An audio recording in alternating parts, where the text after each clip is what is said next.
महादेव संग मां पार्वती के चरण कमल में मेरा बारंबार नमस्कार है। मिथिलांचल का लोकप्रिय पर्व सुहाग का यह अनोखा पर्व मधुश्रावणी व्रत सावन महीने के कृष्ण पक्ष की पंचमी तिथि से शुक्ल पक्ष की तृतीया तिथि तक पूरे 15 दिन का यह व्रत पूरे विधि विधान के साथ नवविवाहित स्त्रियां रखती हैं।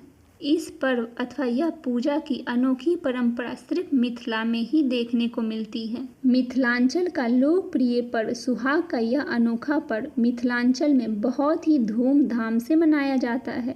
मिथिला में यह व्रत सावन महीने के कृष्ण पक्ष की पंचमी तिथि से शुरू होकर शुक्ल पक्ष की तृतीया तिथि तक पूरे 15 दिन का यह व्रत नवविवाहित स्त्रियां रखती है और बाकी सुहागिन महिलाएं मधुश्रावणी का पहला दिन पंचमी तिथि को और आखिरी दिन तृतीया तिथि को यह व्रत रखती हैं।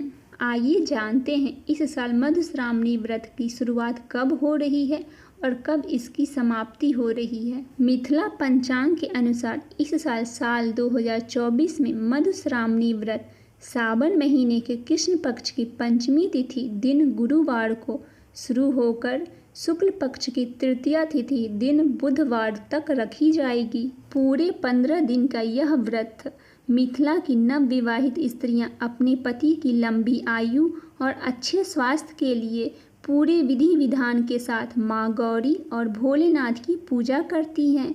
इस व्रत में बिना नमक का भोजन ग्रहण किया जाता है। इस पूजा में पुरोहित की जगह महिला ही रहती हैं, वही कथा कहती है और पूरे विधि विधान से महिला ही पूजा करवाती है। इस पूजा में पहले और आखिरी दिन बेहद खास और बहुत ही विधि विधान से की जाती है। सुहागिन महिलाएं अपने सुहाग की रक्षा की कामना करती है, गीत आदि भजन गाती है और भक्ति पूर्वक पूरे विधि विधान के साथ मधुश्रावणी का यह व्रत करती है।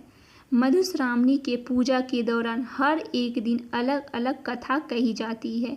इस व्रत में नमक नहीं खाना चाहिए। नवविवाहित जो पहले सावन में व्रत और अग्नि परीक्षा देती है, वहीं पर अन्य सुहागिन महिलाएं मधुश्रावणी की पहले दिन और आखिरी दिन एक टाइम खाना खाकर पूरे विधि विधान से यह व्रत को संपन्न करती है। मधुश्रावणी व्रत में सबसे खास होता है शाम को फूल तोड़ना।